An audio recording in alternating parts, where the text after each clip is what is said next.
সরস্বতী পুজোর আনন্দে এবার নতুন মাত্রা যোগ করল চিত্র সাংবাদিকদের এক বিশেষ প্রদর্শনী।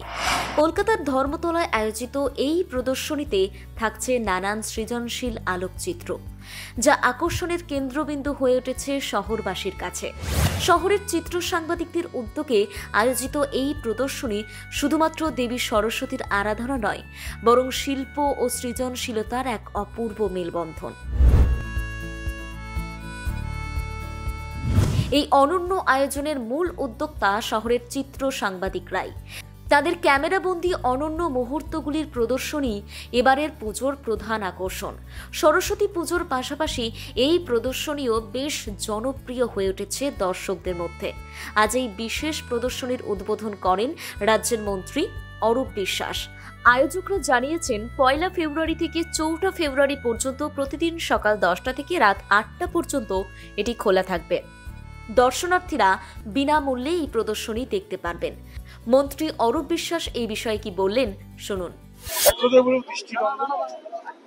অনেকখানি পড়তে হয়, তারপরে একটা বিষয় জানা যায় যে একটা ছবি সব কথা বলে।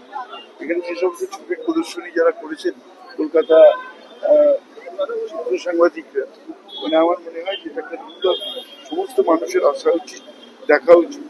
তারা জীবনের ঝুঁকি নিয়ে যেভাবে ছবিগুলোকে তুললেন, দুর্লভ মুহূর্তগুলোকে ক্যামেরাবন্দি করেন, এটা দেখার আমি অভিভূত।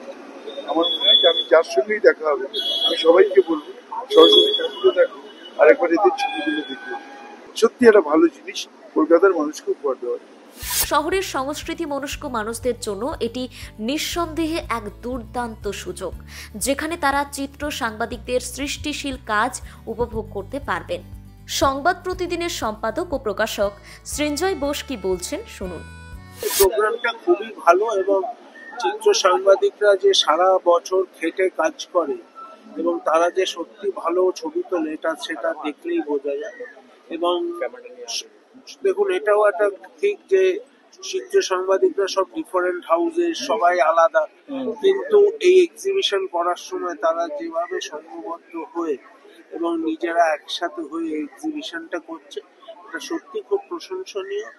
এবং আমি তো দেখেছি যে চিত্র সাংবাদিকরা যদি এক হয় তারা অনেক কিছুই করতে পারে। তো আগামী দিনে যদি তারা এক থাকে এবং এইভাবে এগিয়ে চলে, তাহলে আরো উন্নতি হবে এবং আমাদের এখানকার ছবির কোয়ালিটিও আরো ভালো হবে এবং আগামী দিনে এক্সিবিশনটা আরো বড় হোক, আরো ভালো হোক, এই শুভকামনায় এটাই আশা করি। প্রদর্শনীতে স্থান পেয়েছে চিত্র সাংবাদিকদের তোলা নানান ক্রিয়েটিভ ছবি, যা দর্শকদের চমকে দিচ্ছে। কলকাতার সংস্কৃতি, জনজীবন এবং ঐতিহ্যের নানান মুহূর্ত ফুটে উঠেছে ছবিগুলির মাধ্যমে। আয়োজকদের মতে এই প্রদর্শনী শুধুমাত্র আলোকচিত্রের সৌন্দর্য তুলে ধরাই নয়, বরং চিত্র সাংবাদিকদের পরিশ্রম এবং প্রতিভার স্বীকৃতিও বটে। সরস্বতী পুজোর সঙ্গে চিত্র প্রদর্শনী মিলিয়ে এটি এক অনন্য উদ্যোগ। এই অভিনব উদ্যোগকে ঘিরে শহরবাসীর মধ্যে ব্যাপক উৎসাহ দেখা যাচ্ছে। পুজোর আবহে এই সৃজনশীল সংযোজন নিঃসন্দেহে এক নতুন মাত্রা যোগ করেছে। প্রথম বাংলা ব্যুরো।